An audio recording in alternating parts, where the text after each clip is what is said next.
What's up, YouTube? It's your boy Skinny Moose, It's your boy, the Deathmatch Juggalo, Brian White, and we got a and we very, got a very special guest, Nick today. Fury, on today.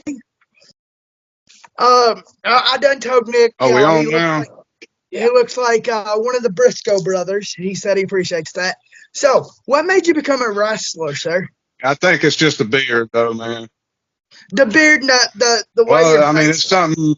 Well, I mean, it's basically just like every other, pro wrestler in the universe. They grew up watching it, loving it, sitting by the TV, watching it, and that's basically how I got started with the love of professional wrestling. Just watching old NWA, old WCW, old WWF stuff, and a lot of Crockett.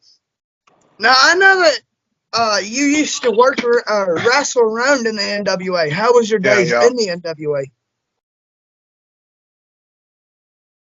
They were awesome, man. I remember when TNA was first getting started off the ground, and I was wrestling at a place called NWA Main Event in Nashville, Tennessee, for Mike Porter, and done some work for Burt Prentice. And but to answer your question, my time in the NWA was awesome. All them guys. I mean, you had Gypsy Joe, you had the who's of great. Stephen Dunn, and Well Done, Reno Riggins, that tag team, and Leilani Kai and Steve Bragg, they were there as well. There was so many, an influx of talent just coming through. It was exciting to go to work every week, man, up there. To answer your question. Hell yeah. So I remember back in the day whenever me and you used to hang out when we first got acquainted. Can you hear me? When I came to your house, I remember we always studied footage. We always watched old school NWA, or we watched some All Japan wrestling or something like that. I just remember you always beat it in my head when I was coming up in business: study footage, learn psychology, and make it make sense. So I know he's saying truth on that, Skinny, because he did that all the time. Right, that's all I do, man. But I don't watch modern day wrestling. I don't even watch wrestling. Right,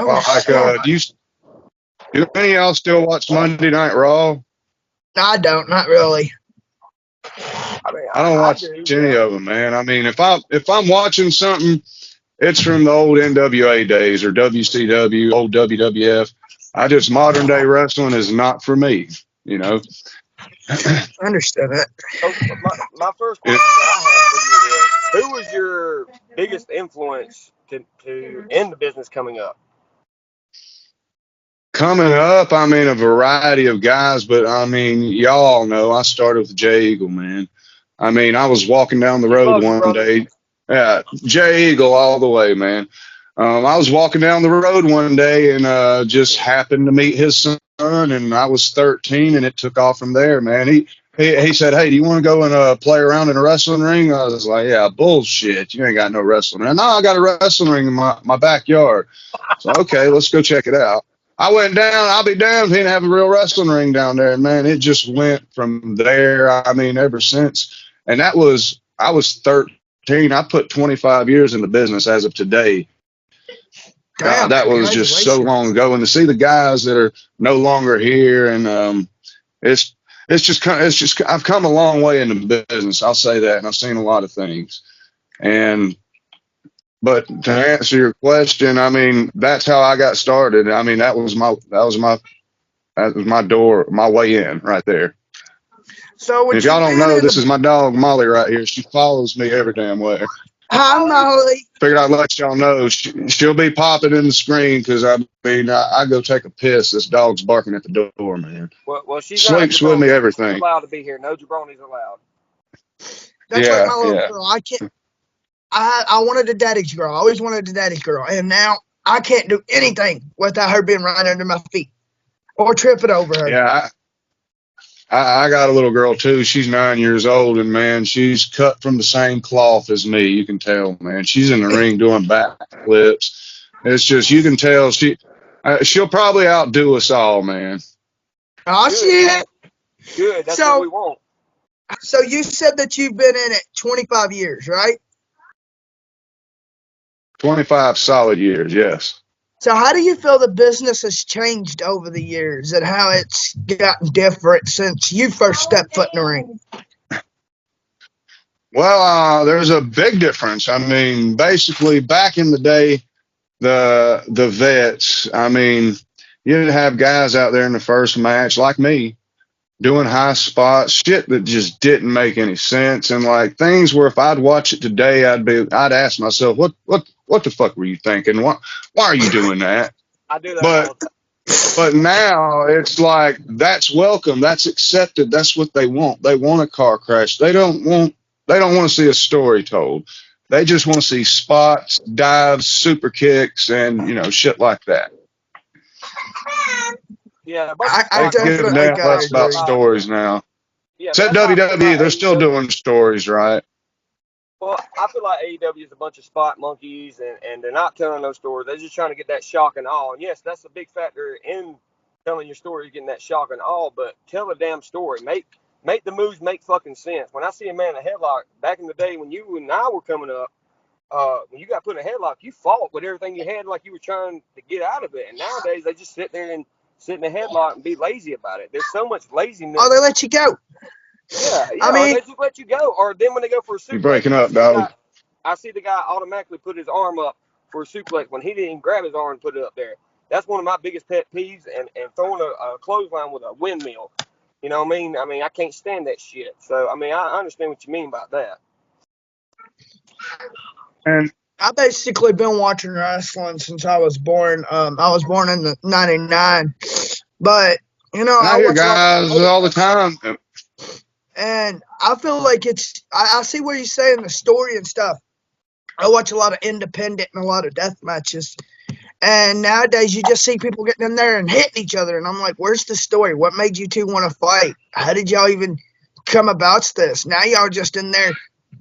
Are y'all going to start a story, or are y'all just going to fight one time and leave it alone? Or what am I missing here? It's just, Uh, and that's one thing that I'll wrestling's tell you. definitely. I'll tell you what. I mean, I tell you what's wrong, man. I mean, now the shit that we made fun of is acceptable today.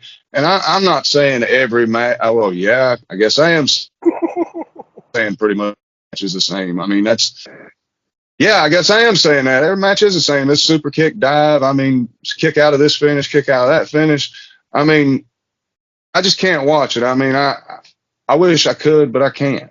I can't even force like sometimes I catch the highlights, but that's it. I got to force myself to watch the highlights. So I noticed that you was a Ryan Upchurch. It's just changed so much, but I mean, it evolves. Every sport it evolves, and it goes. No, I'm here. Okay. I think you might have lost me for a minute. So Yeah, I think so. Let me You say cut something out. that I know for a fact from being in the business with you. Back in the day, and maybe still today, I don't know, but back in the day, a lot of guys were scared to work you because you were stiff. What are your thoughts and opinions on people just thinking you're too stiff in the ring with them? I think when I hear things like that, when I think these guys and these big, well, if you can't get past me, what do you think that these guys and these other organizations, these big time money players, what do you think they're going to do to you? They're going to beat your ass, and if you mess up a spot, they're probably going to beat your ass some more.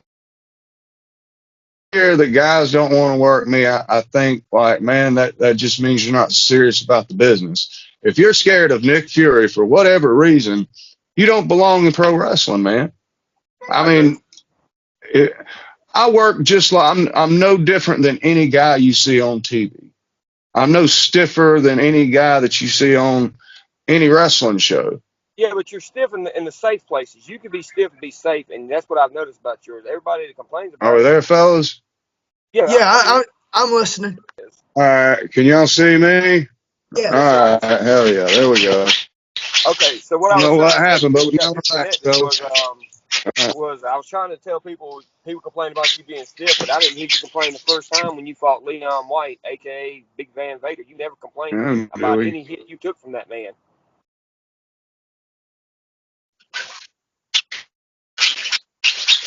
How was it facing Vader? What was it like? Well, I mean, like it's like when you asked me that when I don't know if y'all heard me when I was talking about this. When you how was he? He was everything you would think he would be. He was stiff. He was just a different animal. I couldn't describe. It's hard to describe anybody else that's been in the ring that I've been in the ring with that's got that. Like I would say, like an animal, basically. I mean, that much strength and power. I mean, you could Damn. tell he was an all. I mean, you could tell like he wasn't nothing to sneeze about. Vader was no bullshit. When me and my partner get there, well, I got there first, and this guy, I mean Vader, he's in a full split, brother, and he's 400 something pounds in, man, and like I mean, it was just impressive just to walk in and just seeing this big monster doing the splits like that. Hey, it's better than walking in what we walked in at the desk sometimes, when Chief was getting ready. If you know, you know. Right, right. And it's just like guys, they complain about me being stiff. I'm not stiff. I'm no stiffer than you see on TV. If you're scared to get in the ring with me, I would say you're not serious about the business. Because if you can't Well, take what Nick Fury dishes out, what are you going to get? What are you going to do when they get you in there and I mean from WWE and just beat your ass? You're going to go back and complain? No, you're not going to complain. You're going to say shit. And you're going to hope you get a job. So you get hit stiff and you want to complain? That's bullshit. It's pro wrestling. It ain't ballet. Somebody hits me, I'm not going to complain. You're going to hit them back. It's pro wrestling. I mean, we ain't in there damn bullshitting, you know. We're not finger painting. It's pro wrestling. What did you think you signed up for is what I want to say. It's comical, man. I mean, a lot of these guys, I mean, a lot of them ain't built like they used to be. I'll say that. That's true. I've noticed that myself. I've noticed that. I ain't never seen nothing like it, man. If you told me that I mean it would be like this one day, I'd have told you you're lying. Yeah. Now, but I ain't saying this because it's gotten a lot of the business has gotten better. There's a lot of them guys are not dying. I mean, a lot of them are still alive, but I mean, we're losing legends by the day sometimes, man, by the weeks. And once they're gone, they're gone. Yeah. And everything they know kind of goes out with them. I mean, like everything. I mean, you got the younger ones that was trained by them or spent the locker room with them or such, but like you said, they're legends. They're gone, and ain't nobody gonna be. There ain't gonna be like no other Nick Fury or no other Vader. This is how I feel about it. Kids these days weren't lucky as I was. I came up in the locker room with Nick Fury, Timmy Anton, Matt Marshall, Chief Jay Eagle, all these great names. Josh Powers was a good United States champion at APW, and if you don't know who he is, look him up. He was a solid performer. The APW still is, man. I think he just started back. Did he? I think he just started back. Yeah, Josh was good, man. Josh is a good one. I think his first few matches, I think I had with him. I'm not sure, but I know. I mean, like the first probably 15 or 20 matches, it was something like that. It's been so long ago, man. I can't remember. To tell you the truth. Bro, I go back when you talk about so long ago. That one match that stands out to me that I remember. Do you remember the match against? You were in the match with Alan Price, I think it was, and I believe he blew a spot or messed up a spot or something, and you gave him a hit, and all he did was lay on the apron the rest of the fucking match, pretty much. Do you remember that? It's when him and Brandy used to hang out at APW all the time. Yeah, I know you've had a lot of great matches there. Let's think of another good one. I remember wrestling Alan Price in like a 4-way with him and Ben and somebody else, but no, I don't remember that though. I remember not saying it didn't happen. Well, I was sitting in the living room at your old place with your dad, and we were watching it together, and your dad told me about it. He said, "Look what Nick did there," or he said, "Look what he did there," and you hit him, and all you see is his knees buckle, and he goes down, and you're trying to do spots with him, and his body's just limp with you. We were talking about you and Brother Silas when you whooped up on him. You gave him some shoot kicks, and then Chris said he remembers you smashing his head in with some good punches. Brother Silas. Wasn't it Brother Silas you sent me, Chris? I remember he climbs over top Oh, of that's him my and says manager. somebody's his spiritual advisor. He said, "Don't talk about him. He's my spiritual advisor." Yeah, you're talking about. Oh yeah. Well, he is, man. Brother Silas, he is. Dude, when you kick That that guy, man in man, the he's awesome. chest, I didn't know Oh, you're how talking to about Scotty. laugh or feel bad for this dude. Because you just whack, and I'm like, oh, that hurt my chest. You just kicked this man's fucking lungs out. Bro, no, listen. When I used to referee his matches, That was a I perfectly had a front placed row kick. seat to the ass kickings. When I was his referee, it was a front row seat, and I watched these guys that he was trying to teach in the ring as they were going. He was trying to teach them, and some guys just wasn't teachable. So Nick, he taught him a fucking lesson. You know what I mean? And that's what that's when I knew that this is the guy that I'm gonna hang on to. I'm gonna learn from. I'm gonna pick his brain.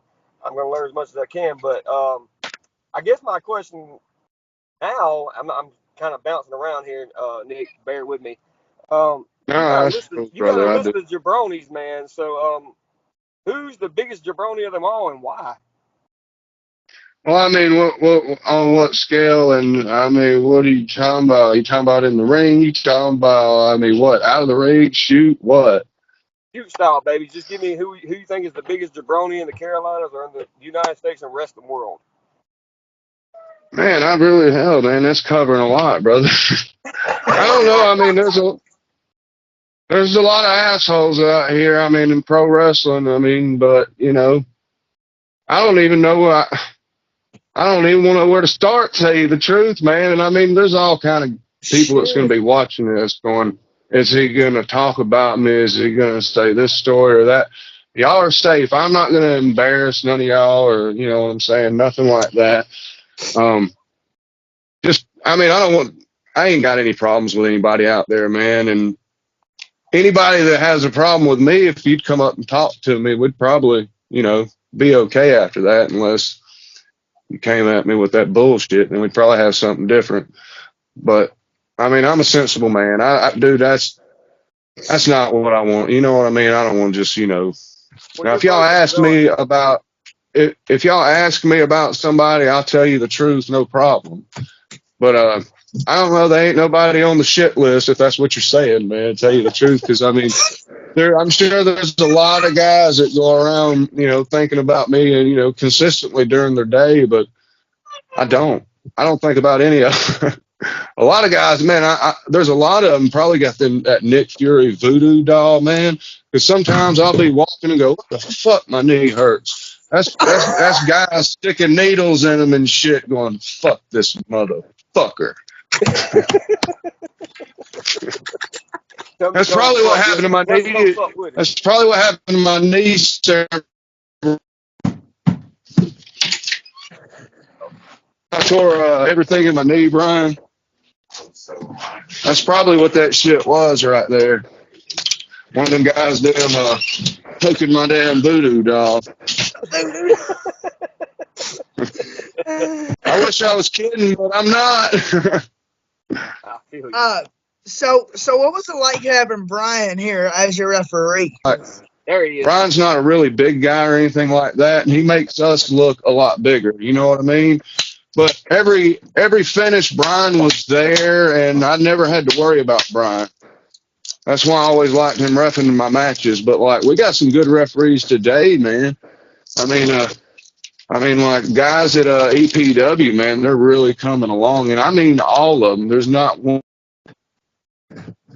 even our trainees.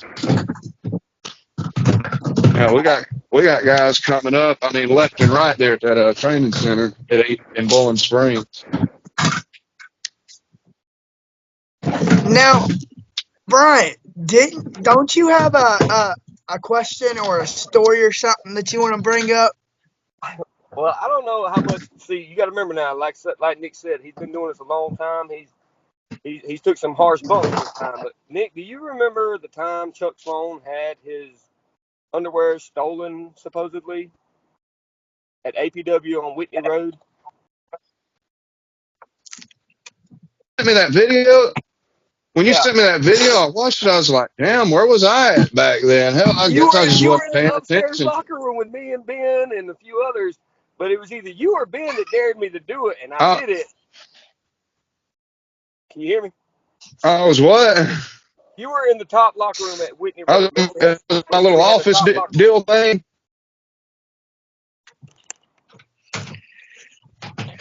All right. I was getting a weak connection. What was you saying? I was saying, all right, you were Say in the that one more top locker time. room. You remember in Whitney Road we had a top locker room for you and a few other guys? You know what I'm saying? All right. Oh yeah, I had my we name was up on there it. that night, and it was either you or Ben that dared me to do it, and I did it, but I left his little shit-stained underwear hanging up in the thing, and everybody seen it. He was so pissed. He walked out of that place. He even called the cops about it. Oh shit! Now I remember. Hey, Chuck Sloan, if you're watching this, you gave me the best laugh of my life, and you were the best rib I ever did in this business. In 15 years, I'd do it again. Sure, I done that. You sure I done that? Now you didn't touch it, but you dared me. You dared me to do a lot of shit back in the day. Oh God! Oh God! I remember you standing up for me when I was a referee, and just coming back into business after I had a heart attack, shoulder injury, and all kinds of stuff. You stood up for me when Chad Colt shot on me one night, and the next week you said, I'm not having this shit. And you confronted him about it first, and he didn't want to talk about it, so y'all got in a match that night. You took care of business. But I will always remember you were the first veteran to ever stand up for me. So I always remember you doing that for me, and I'm forever grateful for that. I've seen you been in a cage match. Yeah. What's your opinions on cage matches from your point of view alone? How do you feel about them? I love them, man. I love doing cage matches. One of my favorite matches to do because I mean, if you don't plan a lot and I mean you got experience, you're working with a veteran. I mean, it's nothing but a good time, man. I mean, I love cage matches. To answer your question, I love them.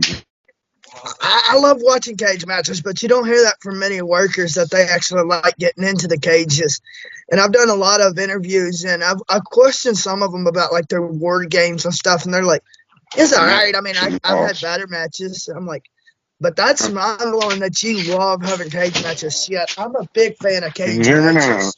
Well, I'll tell you another good rivalry that Nick had was with David. Say that again. And a lot of people that's watching this, if you're from the Carolinas, you know who Wicked was. Wicked was one of the nicest people you ever meet, but he ran SW. Brother, I can't hear you. You keep going in and out. Uh-oh. Well, that sucks. There we go. I'm trying to get it. There we go. There he It's okay, man.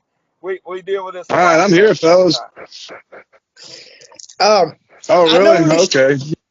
Yeah. So I noticed you're a Ryan Upchurch fan. Do you have a favorite song? Oh yeah, yeah. Old Days. Old Days is a good song. Yes, I love that. I'm more towards Holler Boys though because when he dropped Holler Boys, that was when my son was first born around that time. So I was like, I like Holler Boys. Well, I'm a big fan of Holler Boys. Here's a true story. Nick used to come out to "This Is Our Song" by Danny Boone and Colt Ford, way back in the day. Oh yeah. Oh yeah, I did. Matter of fact. Now, my question to you is, this is a name that a lot of guys, like I say, in the Carolinas, they might know, but you definitely know David Wicked Reimer. What do you think when you hear that? In Chesney, South Carolina, we both went to Swofford together, and that's the first place I met him at was at Swofford. Man, we took auto body together, and after that, we'd been friends ever since, up until the day he died. Matter of fact, the day before he died, he was over my house, and we were talking. You know, I still can't believe he's gone. None of us can, brother. I mean, the world lost. That's what you call, life is precious, man. You never know when, your number's up, really. Because I never would have thought David wouldn't be here right now. I agree with you. 1,000%. It's just not the same without him. I mean, and And SWA He was good to a lot of guys, man. He was good to gave a a lot lot of of guys guys, breaks. man. There's a lot of guys. Yeah, Rob Killjoy is one of them, and damn it, what's his name? James Drake. That's another guy. Stephen Walters. He's a Dak Hardwood or something now. But I a remember. lot of them guys, Wicked gave opportunities to. Well, we can say the same for Chief Jay Eagle. You know, he gave a lot of us a place to call Remember home when we what? didn't have nowhere. You know what I'm saying? Chief Jay Eagle found K Crush, aka R-Truth, guys. If you're wondering who the hell that is, but you had the pleasure working with him. What was it like working with R-Truth? K Crush, yeah. Or K Quick. I'm sorry, K Quick. Did you ever work with R-Truth? No, I never got to work with him, man. I mean, I got to hang out with him, got to know him, got to do a little training with him a few times, but no, man, I never got that single match with him. I wish I had him. So, besides Big Van Vader, to this date, who is the biggest name, I guess you could say, that you ever got to work?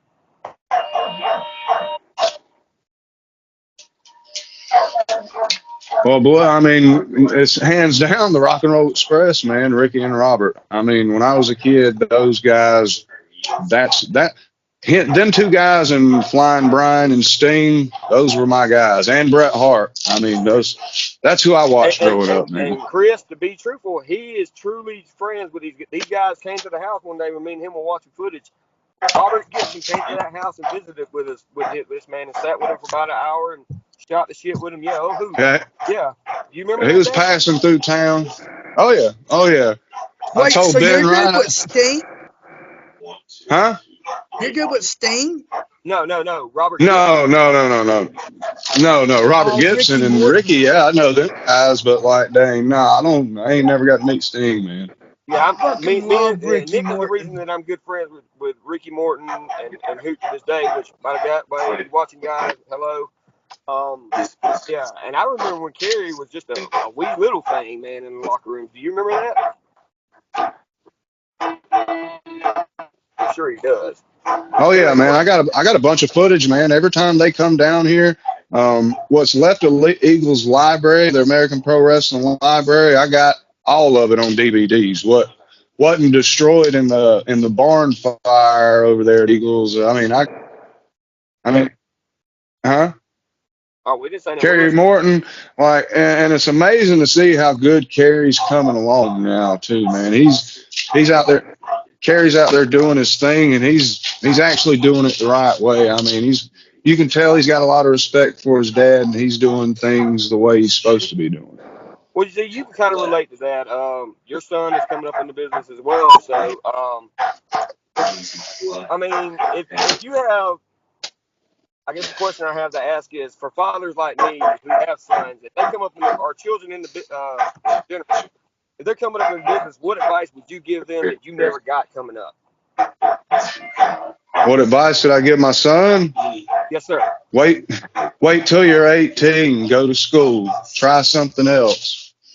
But I mean, I guess it was in him to do it. So I mean, that's what he's always wanted to do. I was just trying to save his body. You know, I was wanting to save his body a few more years before he actually started.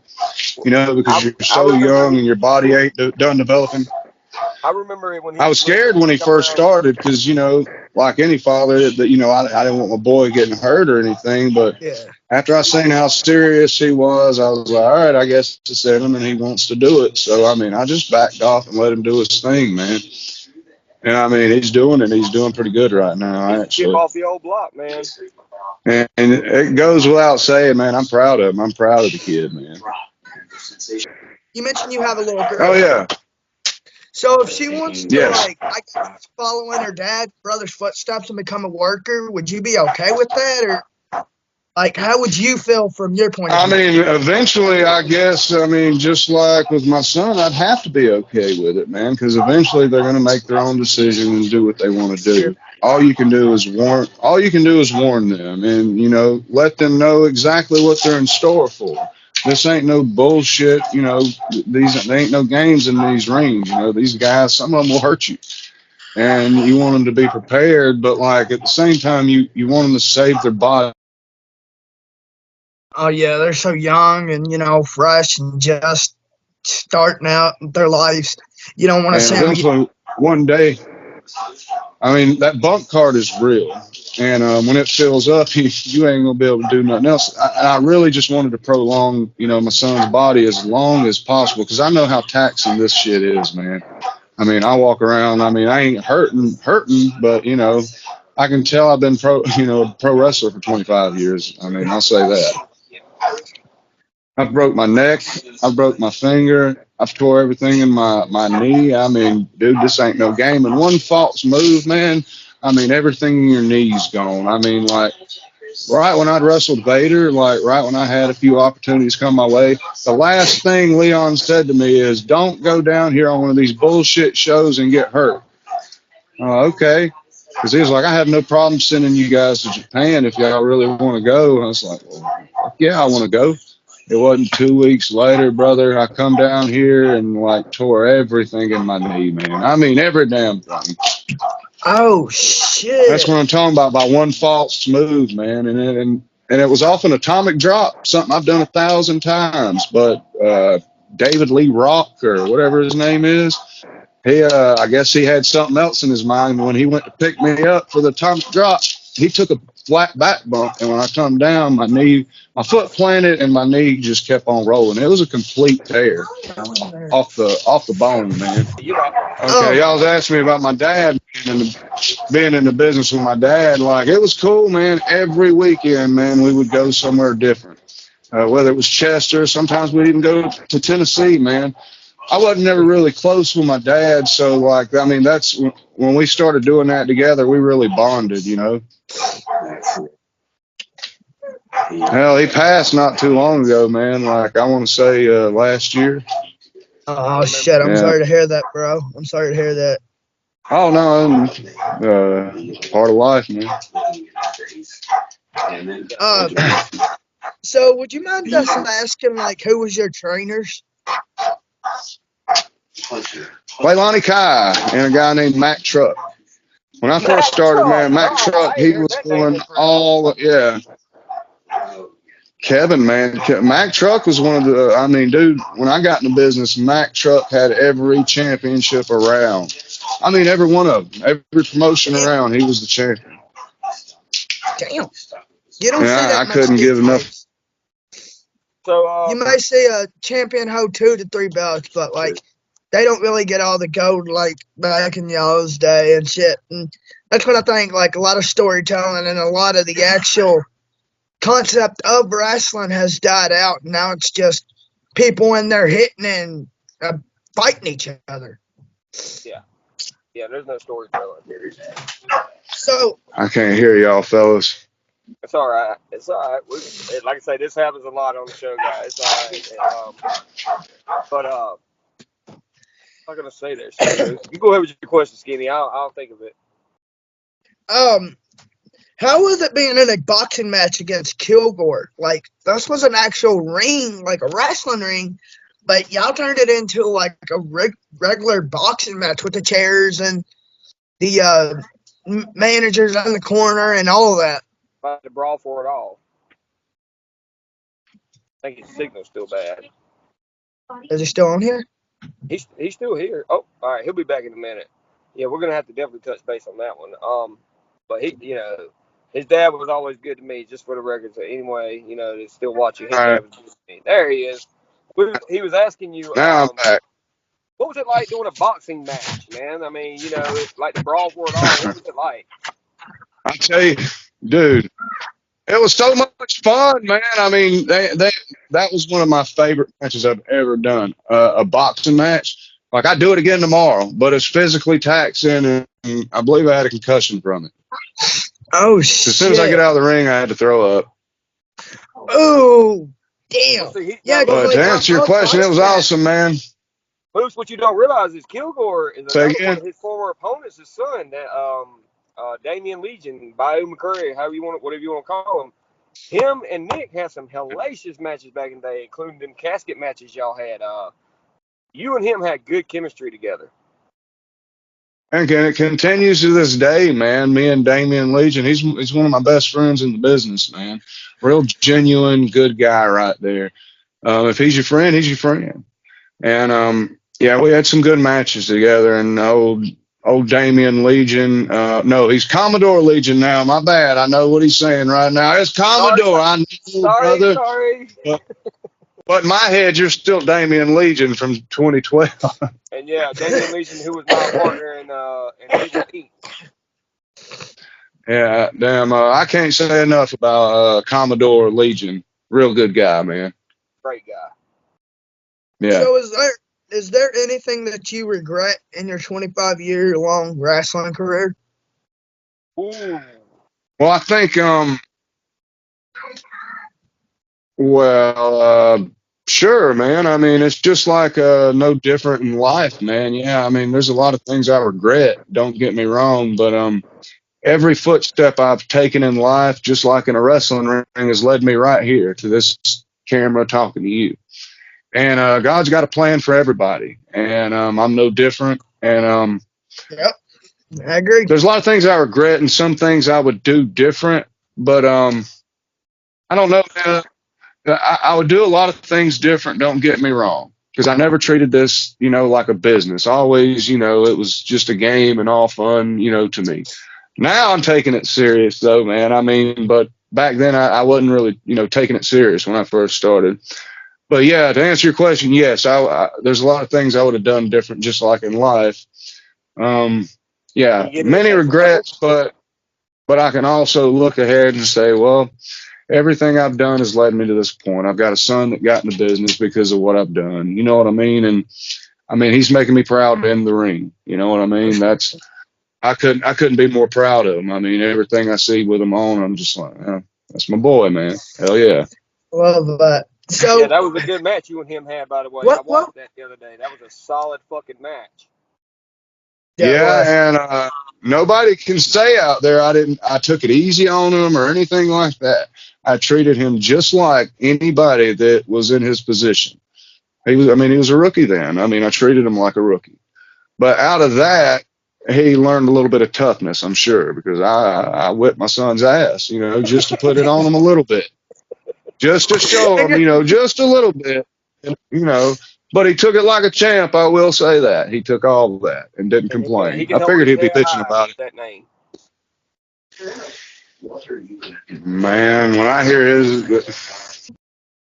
He ain't bitched about it yet. I'm sure I'll hear it 20 years from now or some shit. What's the biggest opportunity that you would say you passed up? Oh, where do you start for him? He passed. Did I messed up? Man, there's been a lot, brother. I mean, there's been a lot, man. I'll just say there's been a lot. I'll take that. Each one, it's like, damn, bringing that shit up, it's like, fuck, man. But I mean, I will say this: it's nobody's fault but my own, man, because I didn't treat the business, more seriously. I was just having fun in it. I mean, you can't go back and, have a redo, which, I mean, we all wish we could have a redo, but we can't. And I'm good with it, though, man. I'm just trying to have as many good matches as I can until I get out of the business. Well, my thing is, I know that y'all gonna probably look at it differently from a worker's point of view, but my thing is, if you're not in there having fun and enjoying yourself, then where are you to entertain us? Because you got to entertain yourself in the wrestling ring. And I have two workers on here that's, if y'all agree or disagree, but like, I think that if you get in the ring, it's about us, but it should also be about if you're having fun, if you feel safe, if, everything has to link up. If you're just in it to be in it, another worker said that they can tell, the professional workers, when a new worker comes in, they can tell if you're going to last or if you're just here for attention and to get your name out there. But I think if you're actually in it for the wrestling part, not to get your name out there, but you want to, impress people and stuff, that's what makes it fun. You got to impress people, not really impress people, but you got to do it for yourself. Well, I do it for my fans, and I do it for the pure respect for the business itself and the ones that paved the way, like Nick did. Nick paved the way. He paved the way for guys like me and Spartanburg. He'll be back, guys. Just bear with us. He worded it. Brian's worded it better than I am. Yeah, he paved the way for me. Are we back? Yeah, you're back. We was just talking about you know, if you're not in wrestling to have fun, what are you in it for? Right. I mean, that's every time I damn go out the curtain now, man. I want to have fun more than anything. I ain't there, you know, I'm safety. I want to make sure my opponent's okay and, you know, is able to walk out just like me. But I want to have fun, man. I want the match to be as, you know, to be as enjoyable as possible. I don't know. There's this one worker. He starts off, you know, he's in it, you know, the first few years he was killing it, and then after like year 5 or 6, he just hangs his boots up. And a lot of people's like, what happened to him? And he was like, well, he was in it to get his name out there. He wasn't in it for the fun and for the fans. And I'm like, that's what's wrong. You know, we need more legends to come in and show these boys it's about the fun. It's about, you know, the fans. It's not about getting your name out there and then you leaving. And that's what I like. I like the workers that get in there and have fun and enjoy themselves. Like, you know, if you enjoy yourself in a match, then you're going to try harder to, you know, whatever in that match. But if you're going in a match and you don't like your opponent or you're just in it to get your name out there, why are you even in it? You're killing the business. Right, and there's guys that I don't even want to be in the ring with. There's some of them I don't even want to share a ring because I know what it. I'll give you an example. Last night I wrestled Pony Boy Johnson. Y'all know who he is, right? I do. That's a fucking man right there, son. I mean, a house. That's a big motherfucker. Pony Boy Johnson, man. When you're in there with him, like you know, you're in there with a man, son. Well, I don't know now. You've had a pretty big. Say it again. Game, James. Oh man, there's another one. That guy. Oh yeah, very clearly, man. That's a fucking powerful son bitch right there, man. I mean, to pick you up like you ain't shit, man. Real cool guy too, man. I don't know whatever happened to him. I don't either. Have you heard anything on Big Game James lately? He put me in mind of Moose. Kind of. Yeah. He kind of makes me. Yeah, that's who he reminds me of a little bit. So who would you say gave you a run for your money and absolutely like put you in your place? Yeah, took you to your limit. Not put you in your place, Nick, because ain't nobody ever put you in your place. Let's say took you to your limit. Who was the one that took you to your limit? I'm trying to think, man. You asked me that question. I mean, there's a lot of good candidates, that's for sure, man. But I mean, took me to my limit. I mean, what do you mean, kick my ass? I mean, no. Tested your wrestling. I'm trying to answer your question the best I can, man. I mean, nobody comes to mind. I mean, there's a lot of tough guys out there. Who put you in your position and was like, God damn, I got to finish this match with this man? Yeah. I didn't really happen, fellas. I kind of assumed that's what you were gonna say. Damn. As y'all know, I've got good cardio, and I don't think unless I've gotten hurt or something like that, I don't ever want to just end the match, man. I'm that guy that wants to go as long as you want to go.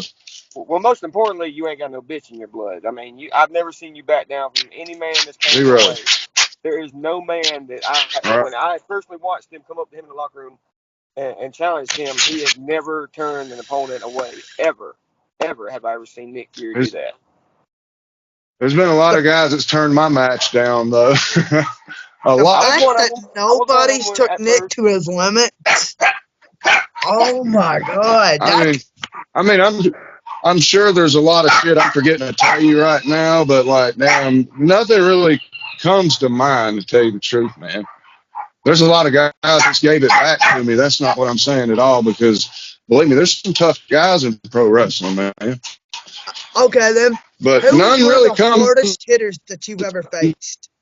I was saying, who's the hardest hitter you've been in the ring with besides Vader? Now that's somebody I'm forgetting to tell you about. Now You cut out when you say said that his name. again. You cut out when Who you was said the his hardest name. hitter you've ever been in the ring with besides Vader? Um, None of the old timers, man, because all them guys they're really light, but all their shit really looks good and crisp, you know. But as far as stiff and hard hitting, um, I really can't think of anybody but Vader, man. I mean, like other than Steve Ew. Stasiak. Now that's other than Big Van Vader. Now Steve Stasiak, that's somebody that would actually get in there and fight my ass. Now Like Steve let's Stasiak, talk you about got to. Steve for a minute. If you're watching this, Steve, by the way, what's up, brother? World's greatest Oh booking yeah. agent in the world, Steve Stasiak. Steve Stasiak has Oh yeah. introduced you to a lot of great guys in the business, a lot of great legends like Leilani and them. Can you tell us like how you benefited from being around them legends?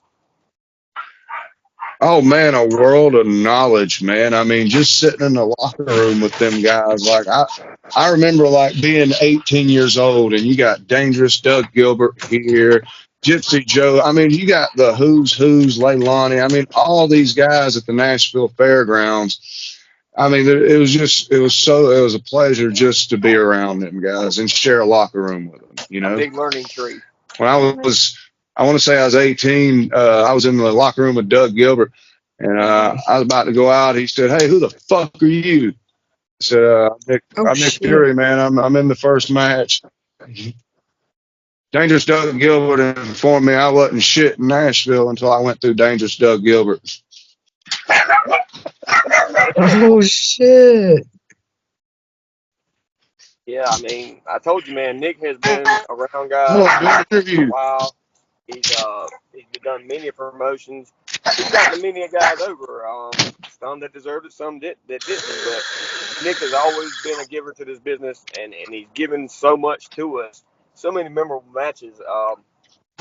And like I say, my most memorable one that I remember from Whitney Road, like I say, was your casket match with Damien, or Commodore now, but Damien at the time. You and him put on a straight clinic that night, and I was just blown away with how great it was. Right, and every match I've ever had with Damien's always been good. I mean, I can go in there. I ain't got to plan anything with the guy. I know we're gonna have a good, solid match, no matter what. So would you like to plug anything, your social media, up and coming shows, promos, etc.? Um, I don't even know the name of my Facebook, fellas. But just explosive pro wrestling every Friday night, man. I mean, that's where you can catch me at. Now, I Explosive mean, Pro I'm Wrestling. I've noticed this in the same venue as a former promotion. Is this the same promotion, just changing the name, or is this a new promotion?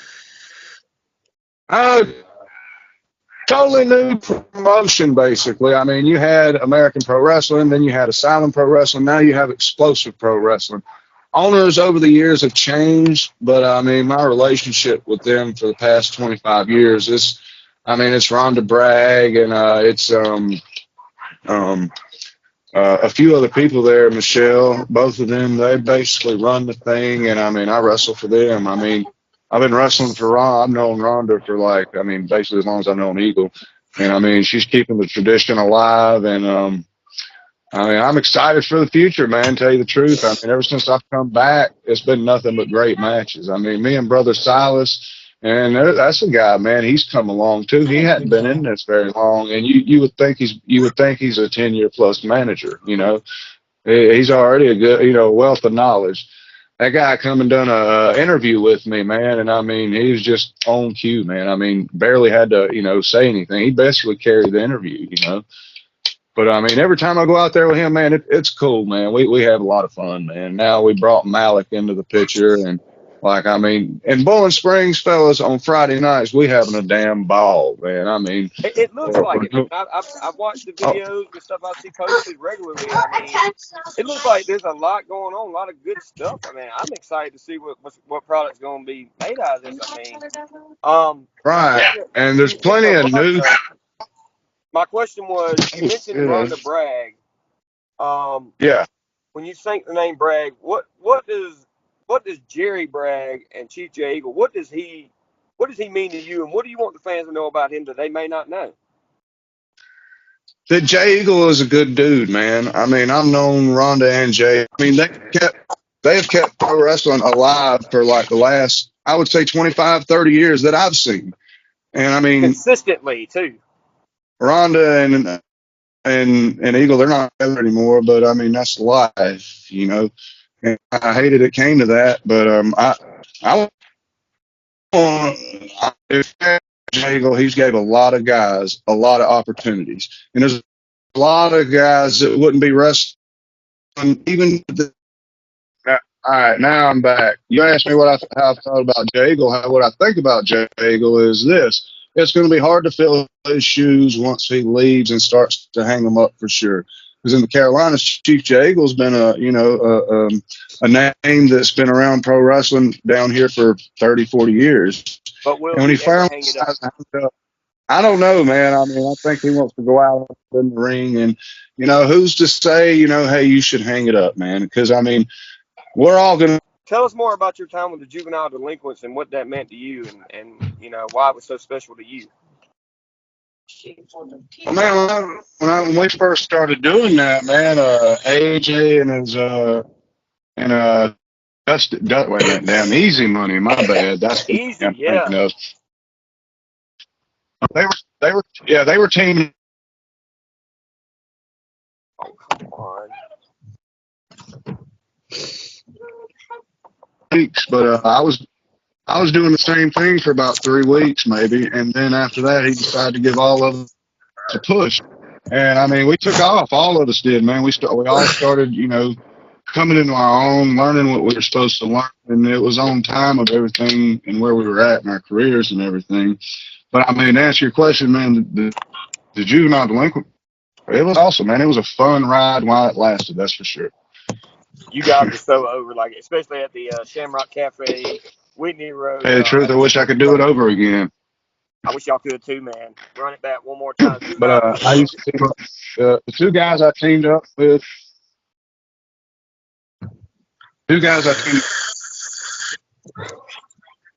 Funny.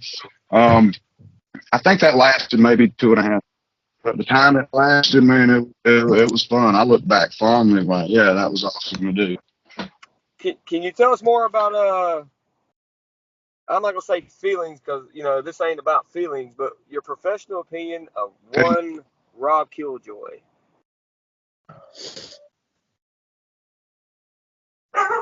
Who?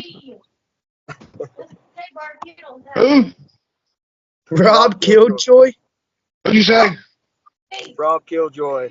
Oh, he's a fucking asshole. I mean, he's a fucking asshole. I mean, I don't know what you want me to tell you. An asshole, man. I mean, he hates on the young talent and tries to hold guys down. You don't want them to reach their potential because if they get past Rob, then he thinks that makes him look bad. Yeah, he's that guy. He's that old grizzled vet that don't want the young guys to come up, man. Other than that, he's a fucking asshole. I don't really talk about him. He's like him. Other than that, I mean, I don't wish anything bad on the guy, but even Rob, I mean, I'm not going to say he's a bad wrestler because he's not. He knows what he's doing. I mean, for everything Rob is, I'll tell you a good thing about him, man. I mean, he started with Wicked. Wicked was the first guy to ever believe in this motherfucker. And I'll say this, he became a good polished worker. Hear the name Rob Killjoy, I'm fuck that guy. But I don't spend any time or waste any time thinking about fucking Rob Killjoy, that's for sure. All right, let me give you Matter of fact, I wish him luck in his career, man. Can you tell me your thoughts and opinions on Chase Emery? Chase Emery. Yeah, Chase Emery. Good, solid. He's a good, solid wrestler coming up, man. Chase, He's a good, solid worker. One of the new guys coming up, but he's old school, and that's what I like about Chase. Well, he definitely has a He look. can talk on the microphone. He's got a good look. Yeah, he's got a real good look, man. They call the guy the blue chip. I mean, they do that. The blue chipper. They do that for a reason, man, because he's everything that title says. I mean, he's an up and comer, and he's probably going to have a good. He's probably going to have a good long career in the business. If he can stay healthy and not get hurt, I got a lot of faith in old Chase, man. Got guys like Tommy Okami coming up. Tommy Okami's going to be good too. And another one, Don Furia. I was in the ring with him a couple months back, and I was real impressed. Which, I mean, all these guys, I watch from afar, and I root for them. You know what I mean? I want all these guys to do as good as they can, you know, as go as far as they can go. I respect that. A worker that tries to get another worker over, or you know, I ain't only worried about themselves. That's fucking mad respect. That's some mad respect, and that's one thing that you really don't see in this generation. Well, my generation of wrestling, some guys are you don't really see, you know, why I want to see you succeed in your wrestling career. It's all about some of the new guys, my career, what I've done. Understand what I'm saying? Because they like everybody to do good, man. Well, that's what I'm saying. That's our job. I mean, like if there's a new babyface coming into the territory, I root them on, man. I want them to do good. I want good quality guys to come in that I can work with, you know. Did you hear what he just said? Territories. They'll never come back, but I wish they would, man. I mean, it's hard to put the toothpaste back in the tube, as they say, and I doubt we'll ever have a territory system again, but I mean, I hope they will one day, but I doubt it. I doubt it very seriously. Because when Vince came in and broke them territories up, that's exactly what he done. He broke them up and took exactly who and what he wanted. Why do you want? So yeah, I don't see the territory systems coming back, but I wish they would. Why do you? Why would I want the territories to come back? Yes, sir. Oh, because I mean, it would give a lot of guys jobs just like me that's been in it, you know, as long as I have.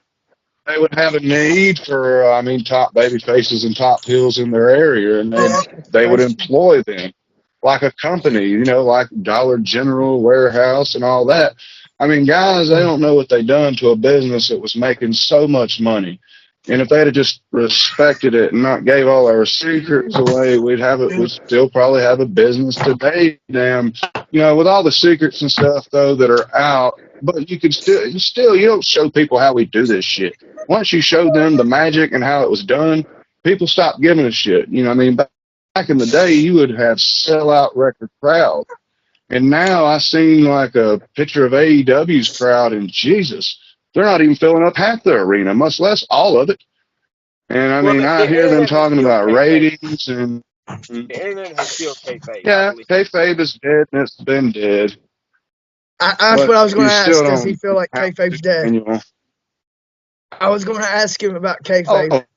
100% is dead, man. I mean, it's been dead. Yeah, man, it's been dead. I mean, I can't convince Nick and them at APW. Kayfabe was anybody that wrestling's real or fake, fucking real. I'm here. I've heard a lot of workers say that, you know, the internet killed kayfabe. Yeah, it really did, man. I mean, I watched it unfold before my very eyes. I mean, as soon as the internet came in, then pro wrestling was, I mean, the kayfabe shit, it was done, over with. Well, you had so many, you know, fans. Kayfabe was good when I came up with you up in APW because we still believed in it there. But when Shawn Michaels and Kevin Nash and Scott Hall and them did that fucking hug in the middle of the ring, and after that cage match, they killed it. It was dead that day, right then. In my opinion. Yeah, they really killed it. That's about the time it died, man, because, I mean, nobody took it seriously. I mean, in the Carolinas, up until around 2003, is when all that shit was out the window. Nobody believed in kayfabe anymore, and everybody just started treating the business like a county fair, you know? Yeah, I agree. Like a sideshow, basically. Now it's AEW. It used to be "Go Ricky Go," but it ain't about that no more. "Go Ricky Go," you know the saying. So, how do you feel about like hardcore and death matches? Do you feel like Be easy on me. Be easy on me, big bro. Be easy on me, because you know I'm a deathmatch worker. Be easy on me. I mean, to each his own, man. Deathmatch, it's got a place on the card, but you can't do that all the time. I've told Brian this shit many times. Like, brother, you fucking bashing light tubes over your head. You can't do that so many times. And it's not to downgrade hardcore. It's just not what I prefer to do. You know what I mean? I didn't see Ric Flair damn busting light tubes over his head or anything like that. But to each his own. If that's what somebody wants to do, then that's what somebody wants to do, right? Just not for me. But I'm still a traditional wrestler. You know that I am. Oh, yeah. Brian can work as a traditional wrestler. You just like to be hardcore, brother. I'll leave you to that hardcore stuff, man. So, you and Wicked started that shit. Just so you know, you and Wicked started that hardcore shit on me. So, two questions. One, there's Wicked. That's Wicked right there, bro. That is the man right there, David Wicked Reimer. R.I.P. bro. Yeah, man. Two questions. One, it involves the both of y'all. When do we get our match with Brian versus Nick Fury? Woo! I knew that was coming. Man, we had one, man, but I've been told about it many times, but I mean, I honestly have no memory of it. I wish I could remember it. Well, then, sounds like it's time 2025 we get our match. Oh, yeah. Brian, whenever you're ready, bro. I mean, we'll work something out, man. This is my 15th year. This is my 15th year, and I haven't been doing it as long as you, but I have been considering, hanging the boots up this year. So I've got a lot on my bucket list, and you have been on that list forever. It's just we've never had the means to make it happen at the right time, and it's got to happen. I mean, it's just got to. I mean, student versus teacher. I mean, I got to I got to go to class and learn a lesson, I guess. Well, whenever you're ready, man, you just let me know. We'll see what we can't do, man. We'll make it happen. I know you will. No, I'd enjoy it. Like I said, I wish I could remember that one we done, man. I just have no memory of it. Trust me, my body remembers it. Trust me. Well, what do we do for a finish? You gave me a European uppercut and put me in the armbar. That was the finish? That was the finish. Because I couldn't do you. All right. So, like, we were in the match. You were whooping my ass, and you kept telling me to fire back. And every time I fire back, I'd do something to blow the damn spot. And you give me a chop, and I go back in the corner, and you take over. You take over. Do something. I fuck up again. You just finally got tired of it, and you gave me one hell of. I mean, this European dude came out of nowhere. You gave me that European, I was phased for a minute, and I don't know how you got me on the ground, but you gave me. All right, just back. I just back. Yeah. Now. Okay. But yeah, so it was just I was young in my career at that time. I was still learning, and I mean, respectfully when I say this, I feared the fuck out of you. You know what I'm saying? And I think that's why I messed up the match so bad. It's because I was in the match with a APW original. You were a seasoned vet. I was young and scared. I didn't know how to. All right, you hear me now? Oh, I'm sorry. I said I didn't know how to call spots. I didn't know how to do any of that stuff. And you said, "Look, kid, take it easy." Surely I took care of you, though. Absolutely, you did. I'll never say any different. You did. You took great care of me. It was just I didn't listen. I'm sure when I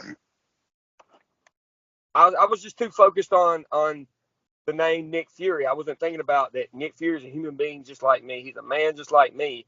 It was more I was starstruck on the name and like, holy shit, I'm really working, the Carolina Crusher himself. I'm working Nick Fury, and that's all I could think in my head. And then I got out there and I just panicked. I tried the best I could. And this is, y'all take in consideration, this is maybe my 5th year in wrestling at the time when I wrestled him. I mean, and I just kept screwing up, and he was trying to help me. He fed me moves and I just kept screwing him up.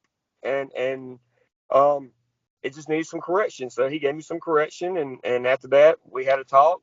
We flew a little kite together outside of the Whitney Road Arena and talked about it, and I never got the match again after that. I felt like I embarrassed him as a worker and embarrassed myself that I just couldn't do it. But I feel like today I'm a good enough worker to where I could give him something to be proud of.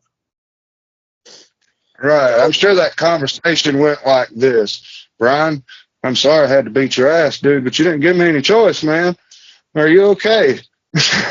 Okay, no, we'll do actually, better next time. it started out with basically you took a draw of your cigarette and you're like, dude, what the hell was that?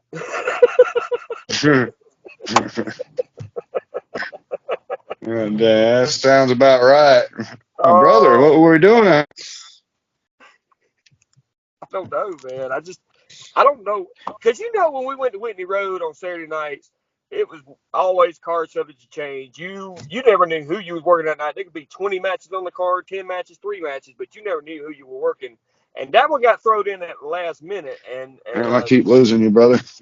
oh, I'm sorry. I was just saying, when we was at Whitney Road, we never knew who we were working. We never knew what was going to happen. So many workers came through there on Saturday nights, but I got thrown I into don't that know. one.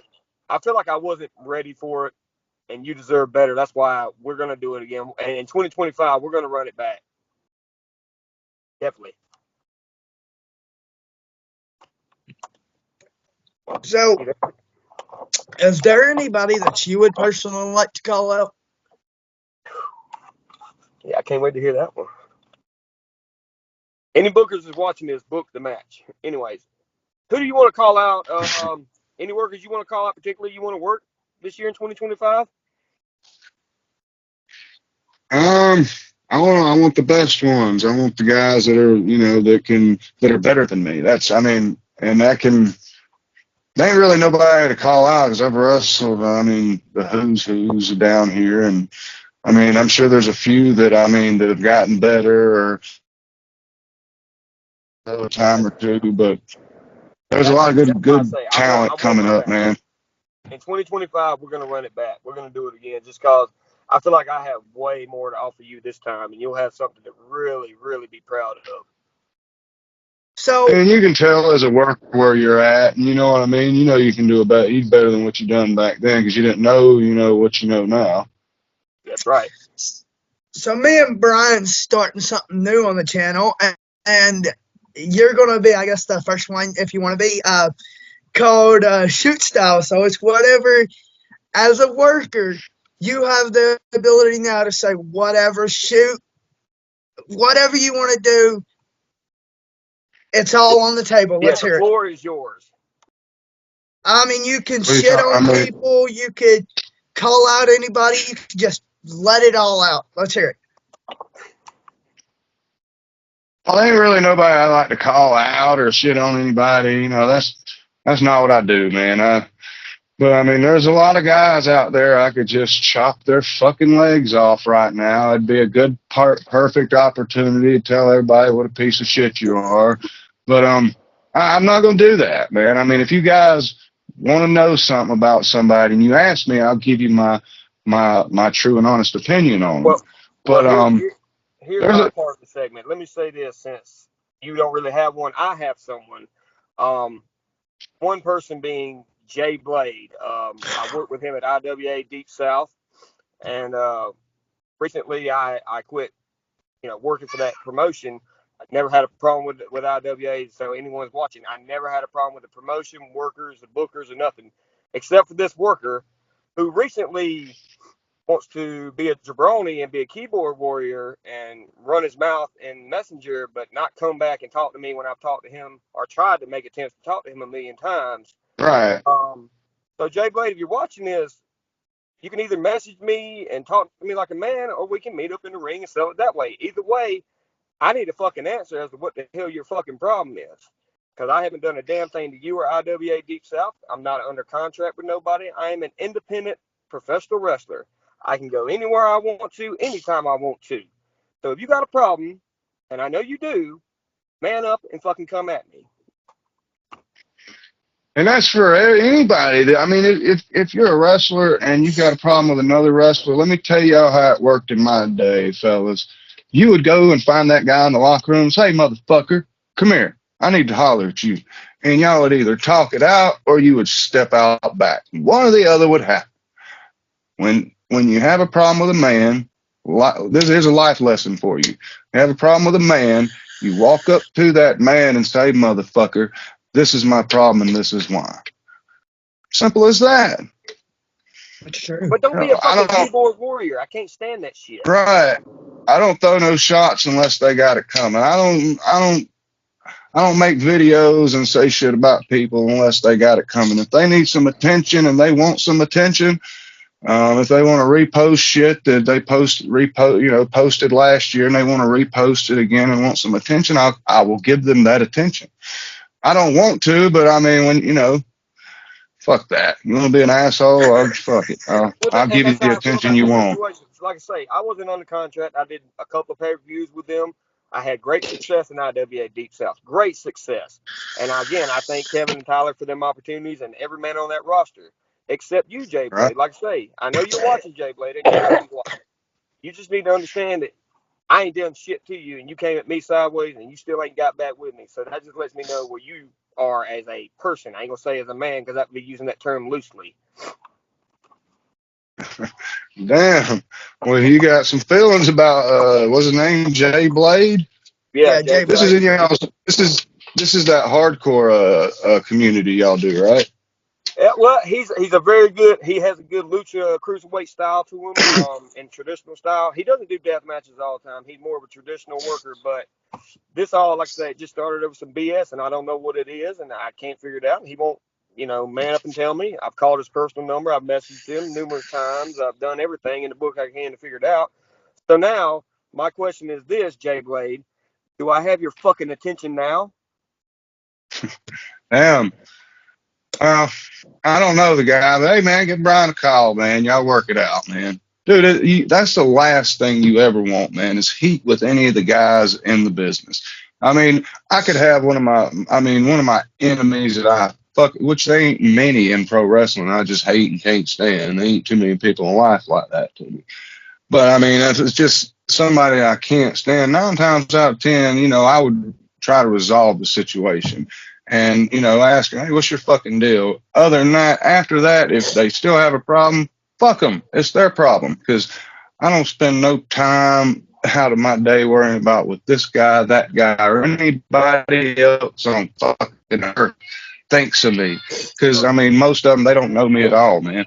They still think I'm the same guy from 2002, 2010. Oh, I'm sure, man. Yeah, I'm sure. I'm the devil to some guys, man. Yeah. Trust and believe I'm the devil to some of them. What I can't stand. I feel them knives in my back. I can't stand for workers to bring up another man's past or, some personal tribulations they went through in certain periods of their life like they do with me when they talk about, well, Brian was a crackhead and a meth head. Well, I've been clean 20 fucking years, motherfucker. I'm living my dream every day. I'm healthy as a horse. I'm 198 pounds of pure fat and fabulous, and I'm living my best life. But people want to beat guys down for the past, and them were learning lessons right there.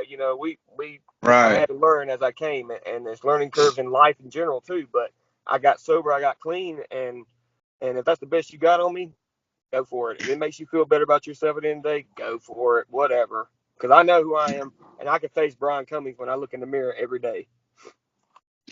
And at the end of the day, that's the only person you really got to kind of cater to, man, is you and yourself. And if you've done everything you're supposed to do, then at the end of the day, fuck them. That's how I approach life and wrestling. I mean, I know if I have a problem, basically. Well, we're gonna end this interview on this, asking this: what advice do you have for the up and coming generation to give them to help them go further in this business and get back?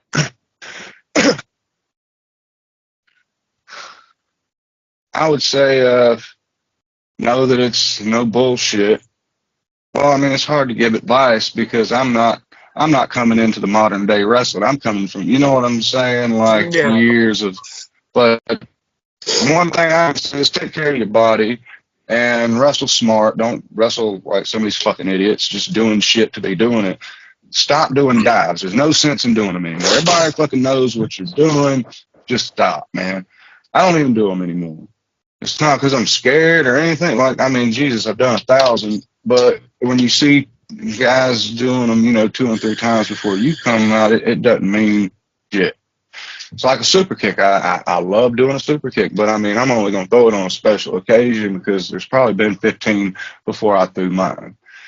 But the advice I would give is just be smart, wrestle, learn everything you can. I mean, damn, don't. I didn't like to do spots my first 3 or 4 weeks. I was like, damn, I ain't never gonna get this. But you will get it eventually. You'll start learning, progressing, and I mean, each step you make is towards your future. Just make sure you protect your knees, protect your body, and protect your opponent, because that's the guy you're in there making money with. And if you ain't got nobody to make money with, you ain't got nobody to wrestle. That's true. But just take care of yourself and the guy you're in there with, man. And, don't be an asshole. Don't try to hold guys down. If somebody comes into your territory and they're good, accept it. Be willing to open your doors because you're going to have good matches with all these guys. And, I mean, being that bittered old vet, don't be an asshole if you ever get to be a veteran is what I'm saying. There you go. And enjoy your time in the business because you only get one time, and you better enjoy every damn second of it because before you know it, you've been wrestling 25 years and it goes like that, like a bullet. And then you're looking back like, damn, I wish I could have a redo of every fucking minute of it. Damn right. What a ride. That's my advice. What a fucking ride. Exactly right. Well, brother, we truly appreciate you coming on, man, and just talking with us. I'm sorry about the technical difficulties, but we'll get it all figured out. I need really a part look 2. forward to seeing what 2025 holds for you. I know I'm excited about it. And like I say, we're going to link up. We're going to get that match, you and I. It will happen in 2025. Kenny Moose, you got anything you want to add? Yeah, I need a part 2 with you, and I was just sitting here listening. I fucking loved your stories, dude. I was just sitting here listening, and that's what a lot of people learn with me is like when I'm like this, I'm one that'll sit down and just, Brian will tell you, I will listen to whatever revolves around wrestling. I'm a big fanatic for this business. I could listen to you all fucking. Thanks, man. Next time we'll go over some Buddy Landell stories, man. Yeah, maybe we'll do some Buddy Landell stories next time. Thanks, Nick. You have a good night. No problem, man. You guys have a good night, man. Appreciate it. You too, brother.